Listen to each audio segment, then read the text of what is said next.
that FBI leadership rigged the outcome to clear Clinton. Congressman Matt Gaetz is a member of the House Judiciary Committee. He joins us from a very, very chilly Pensacola, Florida today. Good morning, Congressman. Good morning. Okay, so from what you have seen so far, what's this irrefutable proof that the FBI knew that she had broken some laws and yet they didn't do anything?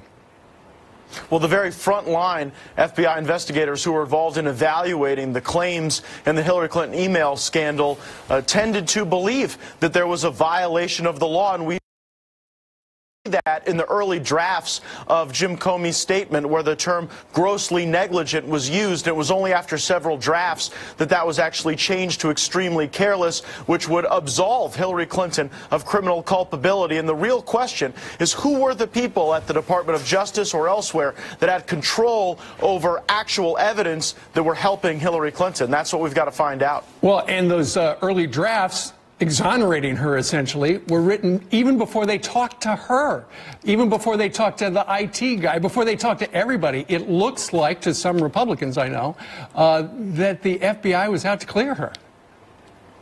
Well, when you have an exoneration statement drafted before the very meat of the investigation is conducted, it certainly raises questions as to the integrity in that investigation. You have to wonder if the FBI no longer trusted the Department of Justice as a consequence of the tarmac meeting between Loretta Lynch and Bill Clinton. Why would the FBI allow the Department of Justice to then control access to people and access to evidence that they would need in this particular case? And so there's a number of inconsistencies that I certainly saw from the testimony that Andrew McCabe has given over time to the Congress. And I don't think it's a coincidence that Andrew McCabe announced his retirement from the FBI just days after providing sworn testimony to the Judiciary Committee. So in 2018, expect more depositions, more sworn testimony, and a real expectation from the Congress that the Department of Justice and FBI will comply with the subpoenas that we have sent them. Our patience is wearing thin. I can understand that completely. So just to review what you just said, Andrew McCabe, the #2 guy at the FBI, you said there were inconsistencies in his testimony. So in other words, his story is not the same as he's told before? Well, Andrew McCabe has given testimony on a variety of occasions. He's also written emails that designated the investigation as an HQ special, meaning that a small group of people would make all the decisions rather than the normal process at the Washington field office. And so, yes, I believe there were circumstances in a variety of statements that Andrew McCabe made both before Congress and in his emails that were inconsistent and that don't show a clear line of communication and a clear chain of authority in the Hillary Clinton email scandal. That's not the type of rule of law that we want to see in this country. We need to change our processes and procedures so that there's more transparency and more oversight, so that no one ever gets away with something just because they're running for president of the United States. Congressman, earlier you had said essentially you were trying to figure out who at the FBI might have been doing these things.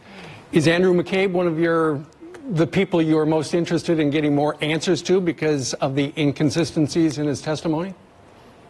Well, we'll have to conduct more interviews and get access to more documents. That's why tomorrow is such an important day. It is literally the deadline that Chairman Devin Nunes has set for the production of documents and availability of witnesses so that we could determine whether or not it was people at the FBI or at the Department of Justice who were actually paving the way for a Hillary Clinton exoneration, even though that's not where the facts were leading. And, you know, ultimately, Congressman, it comes down to this. Nobody at the FBI thought Donald Trump would ever win, for the most part, and he did. And had she won, we wouldn't know about any of this stuff, would we? Well, you're absolutely right, and it actually begs the question, why were some of the very people involved in clearing Hillary Clinton then drafted onto the Mueller probe to go and persecute the president? It seems very suspect that people who were already engaging in nefarious activity to clear Hillary Clinton, even though there was evidence of a crime, end up being the very same people that Bob Mueller goes and curates to join his team. And so a lot of questions still unanswered, and the president was right in his reasoning. This really hurts the United States' efforts around the world, whether that's with Iran or North Korea or Venezuela. We need to get this off the president's desk and have him focused on preserving the country. Maybe some answers in 2018. All right, Congressman, thank you very much for the live report. Thank you. All right.